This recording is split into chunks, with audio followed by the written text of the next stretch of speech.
하나님의 말씀이 우리를 어떻게 그분의 백성으로 만들어 가시는지 보기 위해 이 자리에 모인 말씀 공동체입니다. 우리 모두 이 사실을 기억합시다. 하나님이 여러분 모두와 함께 하시기를, 당신과도 함께 하시기를. 아멘. 잠시 눈을 감아 보실까요? 전체 눈을 감으시고 숨을 이렇게 깊이 들이마시면서 마음으로 이렇게 고백하십시오. 주 예수 그리스도시여. 그리고 숨을 다시 내뱉으시면서 나를 긍휼히 여기소서. 이런 심호흡을 한 5번 정도 해보겠습니다.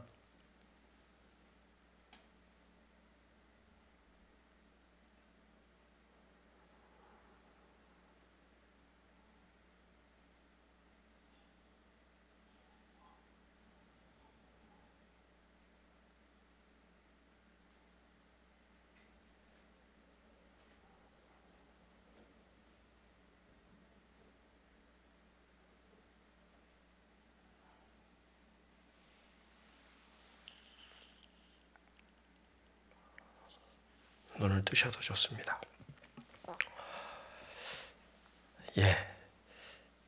제가 긴장이 돼서 오늘은 잠시, 여러분 인생을 살아가다가 가끔씩 자기가 컨트롤할 수 없는 어떤 자리에 설 때가 있는 것 같아요. 오늘은 제가 설교하기 전에 앉아 있는데 자꾸 심장이 원치 않는데 자꾸 쿵덕쿵덕 뛰어가지고 너 왜 그래? 그런 생각이 드는데, 삶의 자리에 우리가 어찌할 수 없을 때, 그럴 때는 여러분 고요하게 내 마음을 멈춰 세울 필요가 있어요. 그리고 방금 전에 같이 했던 예수 기도라고 하죠. 주 예수 그리스도시여 나를 불쌍히 여기소서. 이 기도문을 마음에 평안이 있을 때까지 숨을 마시면서 내쉬면서, 이게 사실 기독교 전통성에 있는 중심 기도입니다. 기도. 되게 힘이 있어요. 네. 오늘 여러분들과 어떤 말씀을 나누어야 할까요? 우리는 아침마다 매일 성경을 따라 에스라 말씀을 읽어가고 있는 중입니다. 에스라 1장에서 70년의 포로 생활을 깨트리는 고레스 왕의 감격적인 선언을 우리는 들었습니다. 정말 뜻밖의 사건이에요. 그 강대국이었던 나라의 왕이 각 나라 백성들 돌아가라고 한다고, 거기에다 플러스 너네들의 전을 짓게 해준다고, 말도 안 되는 선언이 고레스 칙령을 통해 선포됐거든요. 나라도 잃어버렸고 성전도 다 무너져버린 그 폐허가 된 처참한 상황 속에서 포로로 끌려왔던 사람들에게 그 소식은 그야말로 뭐였을까요? 복음이었죠, 복음. 그리고 우리는 2장에서 70년의 세월 속에 그 땅에 정착하면서 나름대로 삶의 기반을 다 마련하고 살았던 그 사람들이 자기의 기득권과 안정을 버리고 무려 1500km나 되는 그 긴 여정으로 통해서 예루살렘으로 돌아오는, 하나님이 기억했던 사람들의 이름을 한번 같이 읽었습니다. 지난주에. 돌아가서 그들은 무엇을 했습니까? 3장부터 오늘 본문 6장, 7장 바로 전까지, 6장까지 그들은 돌아와서 순탄했던 게 아닙니다. 성전을 건축을 방해하는 수많은 사람들, 대적자들과 치열하게 싸웠습니다. 그리고 그런 방해와 눈물 속에서 마침내 무너졌던 성전을 다시 세웠던 기록이 3장부터 6장까지의 이야기입니다.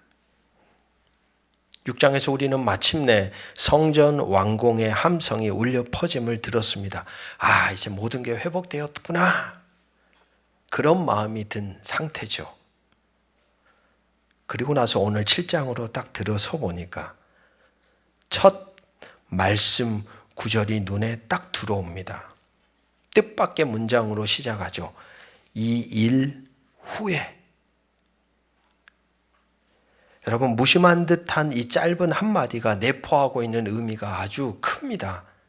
왜냐하면 6장의 성전 완공과 7장의 에스라가 등장하는 사이에 이 기간이 무려 몇 년이냐면 57년이거든요.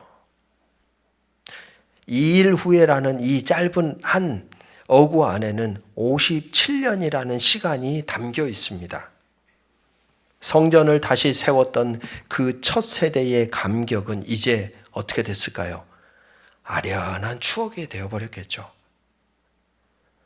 폐허 위에 태어난 새로운 세대에게 태어나 보니까 그들은 그 땅에 세워져 있는 성전 건물을 보았습니다. 그런데 그저 먼지가 쌓여 있는 하나의 낡은 풍경이 되어버린 겁니다. 멋진 하드웨어는 지어졌습니다. 하나님의 집이 지어졌단 말입니다. 하지만 그 안에서 밥 짓는 냄새, 아이들의 떠드는 소리와 같은 삶의 온기가 사라진 것 같은 성전이었습니다. 웅장한 성전의 문은 열려 있지만 사람들이 서로 눈도 마주치지 않고 그 문을 드나들었습니다. 제단에서는 연기가 꼬박꼬박 피어올랐지만 시장에서의 저울추는 여전히 한쪽으로 기울어진 상태로 그대로 살고 있었습니다. 여러분, 이것은 무엇을 말합니까? 그들에게 가장 근본적인 결핍은 성전 건물이 아니었다는 말입니다. 바벨론 땅에서도 그리고 성전을 다시 세운 예루살렘 땅에서도 그들은 여전히 같이 한번 따라해 볼까요? 하나님의 부재. 그렇습니다. 하나님의 부재라는 가장 깊은 결핍 속에 있었다는 거예요. 하나님의 부재. 여러분, 한 주일 동안 우리는 우리에게 주어진 삶을 살아왔습니다. 여러분의 삶의 자리에 하나님의 임재는 어디입니까? 하나님과 동행했던 삶은 어디입니까? 하나님과 함께 머물렀던 시간은 무엇입니까? 사실 오늘 신앙인들의 많은 삶에 하나님의 부재라는 깊은 결핍을 우리는 느끼며 살고 있다는 거예요.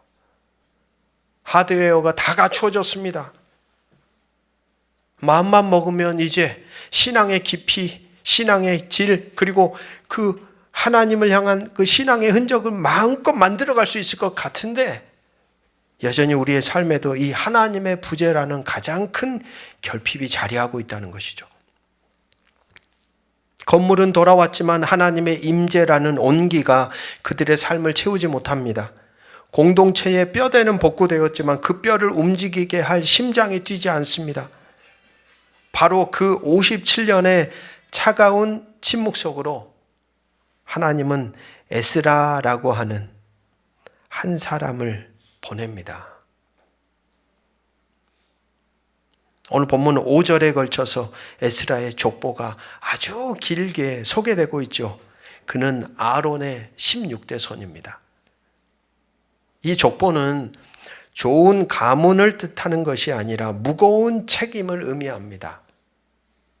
여러분, 성경에서는 어떤 족보나 그런 것들을 내세울 때는 나 이런 족보에 속했어라고 말하려는 목적이 아니라 그 족보에 맞게 살아가는 삶에 대한 이야기를 강조하고 있는 겁니다. 신앙의 1대, 신앙의 2대, 신앙의 3대, 신앙의 4대 너무 많이 우리는 들었죠. 족보를 내세울 게 아니라 그 족보에 걸맞는 삶을 살아가는 존재로 나는 살고 있을까라는 질문이 더 필요합니다. 이 에스라의 정체성은 제사장입니다. 그는 이스라엘의 영적 붕괴를 바로 그 자리에서 책임져야 할 제사장 가문의 후예입니다. 말해주고 있습니다. 그런데 성도 여러분, 여기서 우리는 한 인간의 거룩한 역설을 발견합니다. 그는 제사장이지만 성전이 없는 바벨론에서 평생을 살았습니다.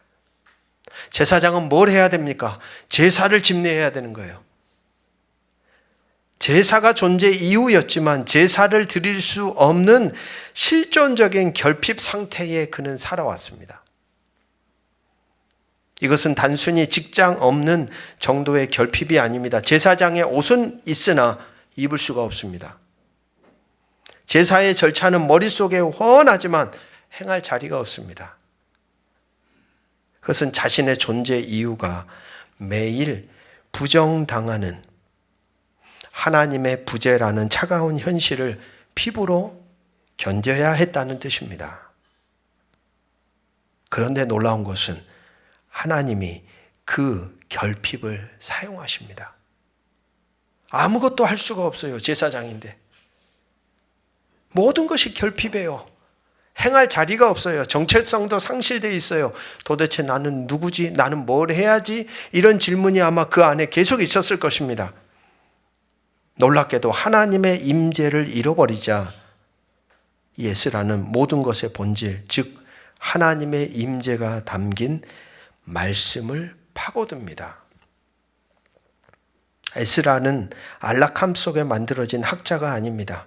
그는 모든 것을 잃어버린 시대, 자신이 왜 태어났는지 답을 알 수 없는 그 막막함 속에서 말씀 하나만을 붙들었던 말씀의 별이 되었습니다. 말씀의 별이 됐어요.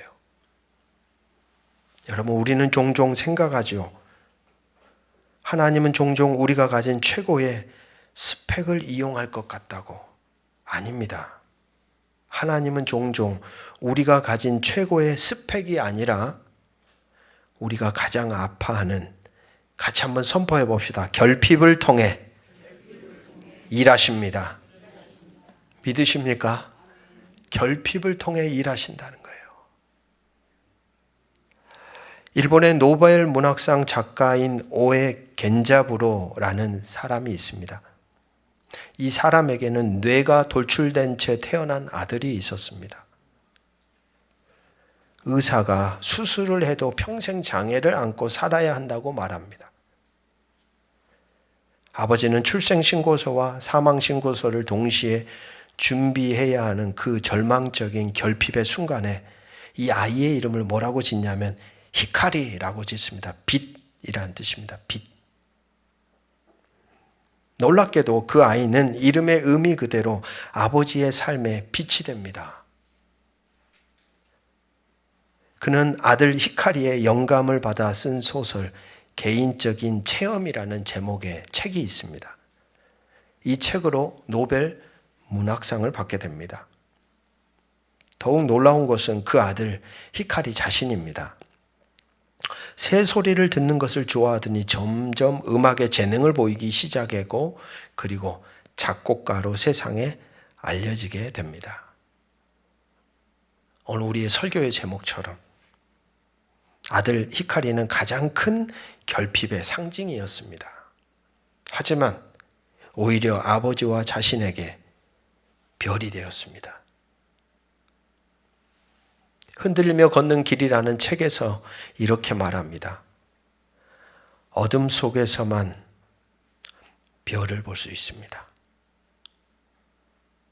어둠 속에서만 별을 볼 수 있습니다. 삶의 어둠이 짙을수록 우리는 비로소 보이지 않는 세계에 마음을 열게 됩니다. 고난은 우리를 허물어뜨리기 위해서만 오는 것이 아닙니다. 그것은 우리가 의지하던 것들의 불완전함을 드러내고 우리로 하여금 더 깊은 존재의 근원을 찾도록 이끄는 하나님의 손길일 수 있습니다. 라고 말합니다. 에스라가 성전 없음이라는 하나님의 부재 속에 말씀이라는 빛의 전문가가 되었듯이 하나님은 우리의 가장 어두운 결핍을 통해 당신의 빛을 드러내는 분이십니다. 여러분, 오늘 여러분의 삶에 남모르는 결핍이 있지요. 저마다의 결핍을 끌어안고 우리는 사는 중입니다.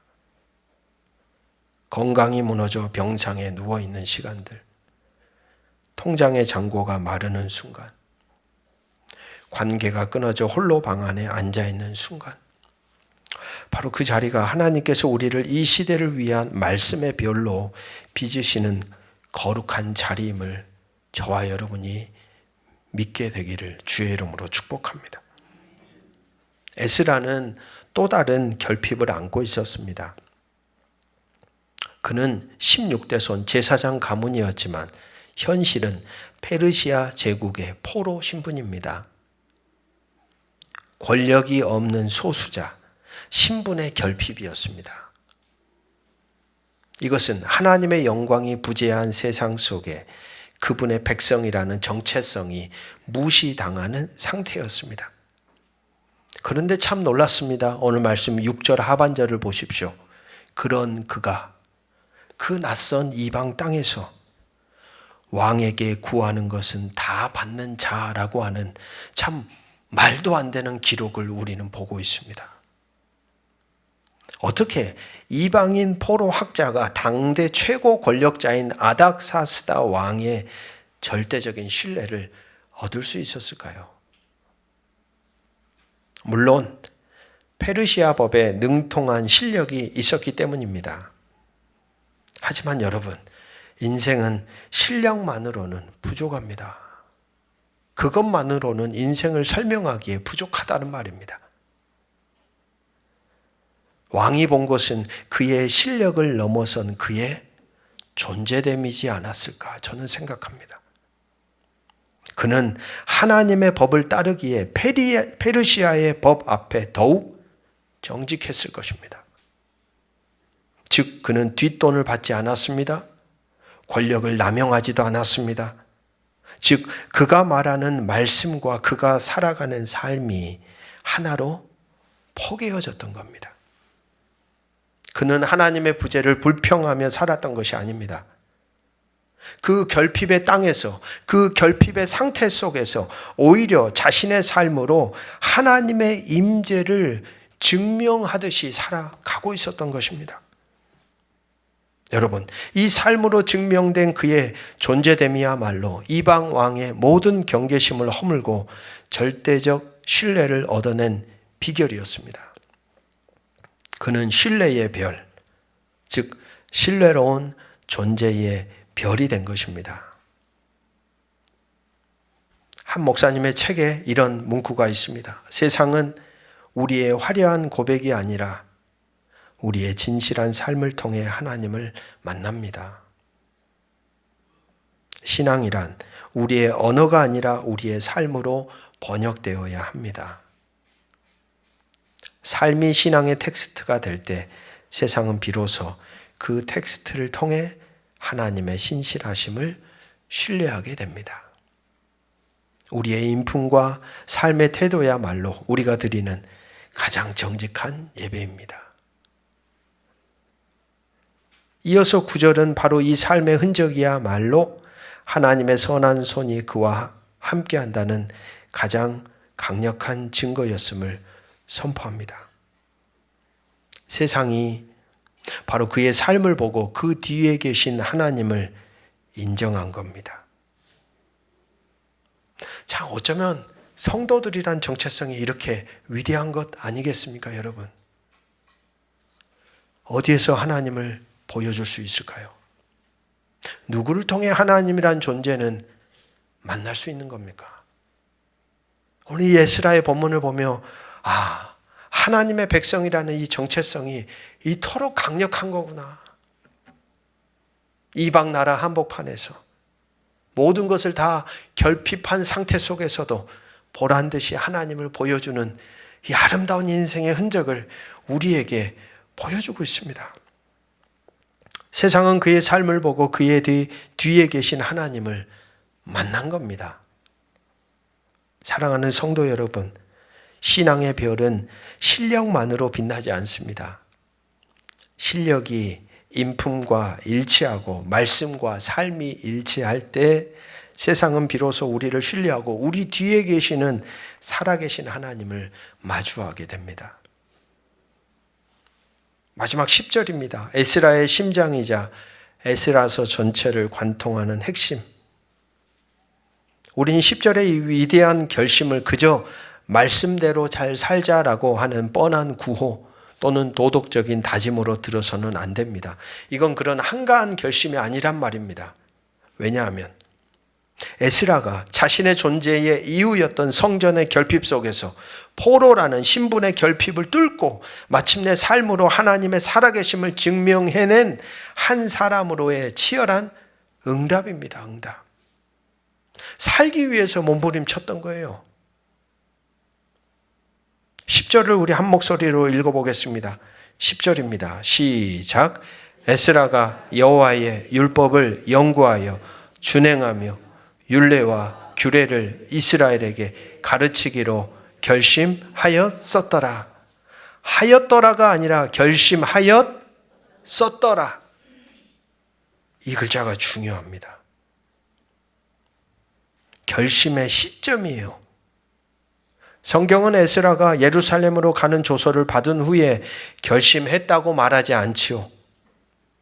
결심하였었더라라는 이 표현은 사명이 주어지기 훨씬 이전에, 즉 바벨론에서의 평범한 일상 속에서부터 이 에스라가 치열하게 지켜온 삶의 원칙이었음을 우리에게 말하고 있습니다.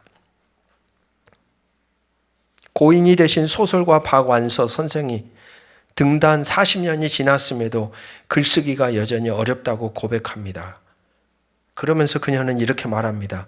글쓰기는 다른 일들처럼 수십 년을 했다고 숙련되는 분야가 아니다. 그분의 표현대로 하자면 이 짓은 숙련이 안 된다라고 말합니다. 여러분, 이게 10절의 비밀인 것 같습니다. 율법을 연구하고 준행하는 일은 한두 번의 성공으로 완성되는 숙련된 기술이 아닙니다. 작가의 글쓰기처럼 매일 아침 새롭게 마음을 다잡고 해야 하는 거룩한 일입니다. 거룩한 치열한 결단입니다. 그것은 에스라가 바벨론의 일상 속에 날마다 반복하며 쌓아올린 지속적인 결단의 흔적이었다는 말입니다. 한 번 결단하고 모든 것이 뚝딱, 아니요. 여러분, 그렇게 우리가 신앙을 이해했다면 우리는 지금 잘못 생각하고 있는 겁니다. 매일매일 치열한 결단이 일어나야 되는 거예요. 매일매일 말씀 안에 이어져서 내 존재를 돌아보며 성령께서 깨닫게 해주실 때마다 그래 이거 아닌 거야 응답하고 다시금 결단하고 내 존재를 깎아내는, 말씀으로 내 존재를 빚어가는 그 자리에 우리는 서야 한다는 것이죠.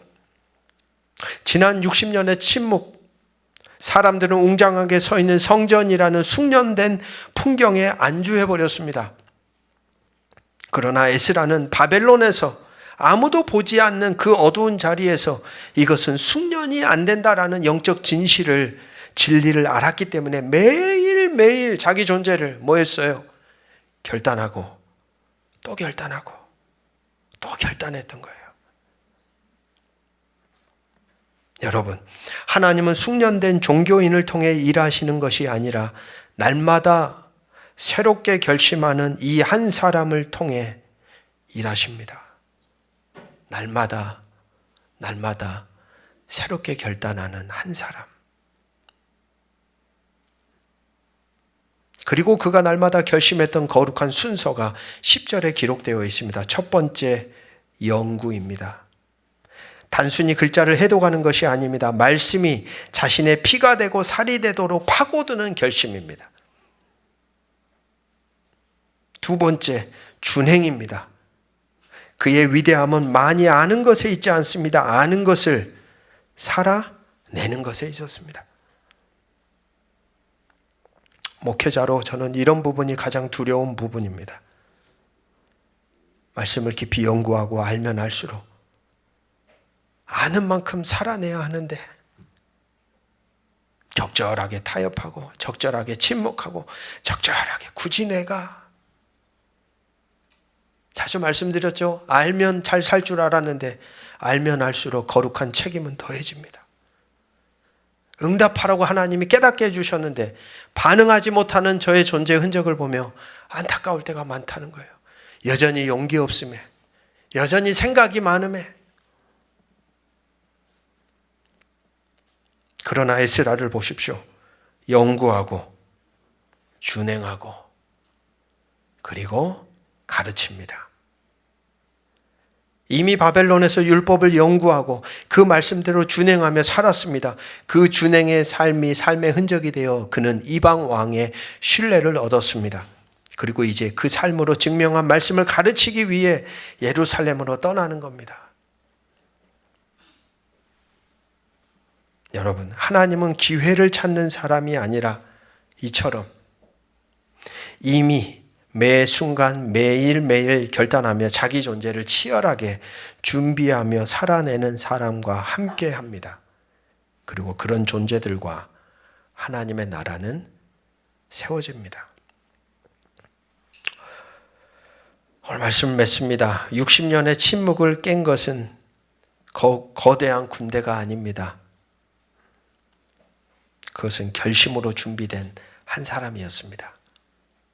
여러분에겐 결심이 있습니까? 어떤 결심이 있습니까?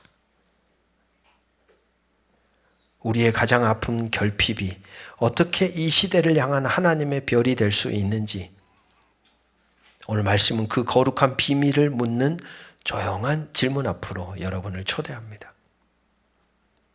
에스라는 성전 없음이라는 결핍을 말씀의 전문성이라는 별로, 포로 신분이라는 결핍을 삶의 신뢰라는 별로, 사명 없음이라는 결핍을 준비된 결심이라는 별로 바꾸어냈습니다.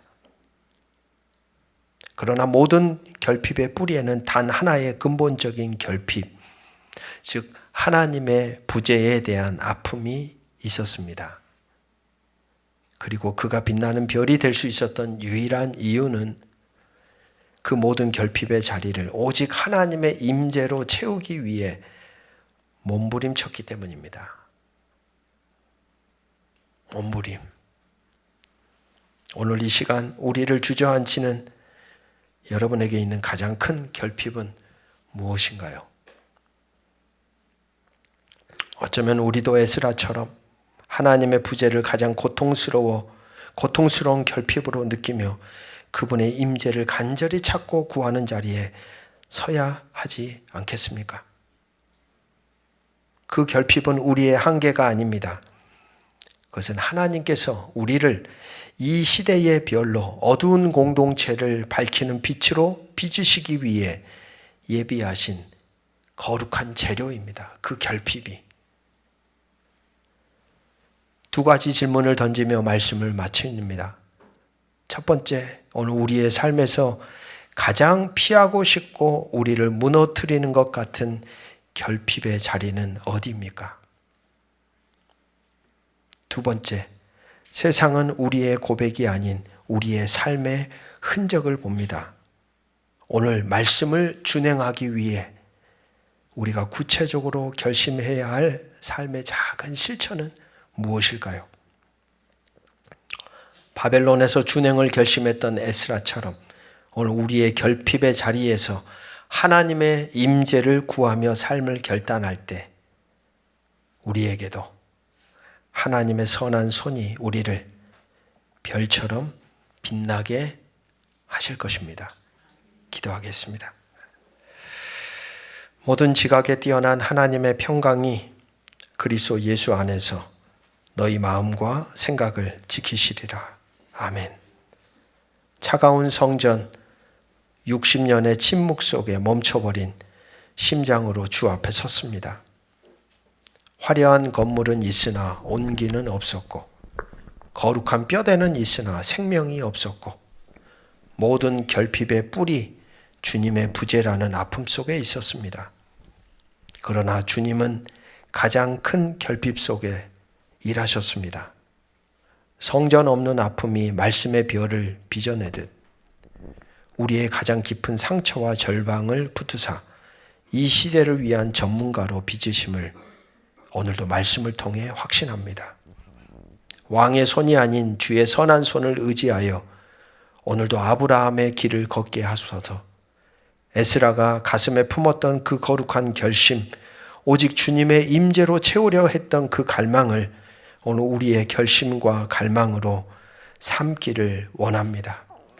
숙련된 낡은 신앙이 아닌 날마다 주신 은혜에 새롭게 응답하는 결단으로 우리의 결핍이 마침내 주님의 빛나는 별이 되는 그 기적을 살게 하시기를 주 예수 그리스도의 이름으로 간절히 기도드립니다. 아멘.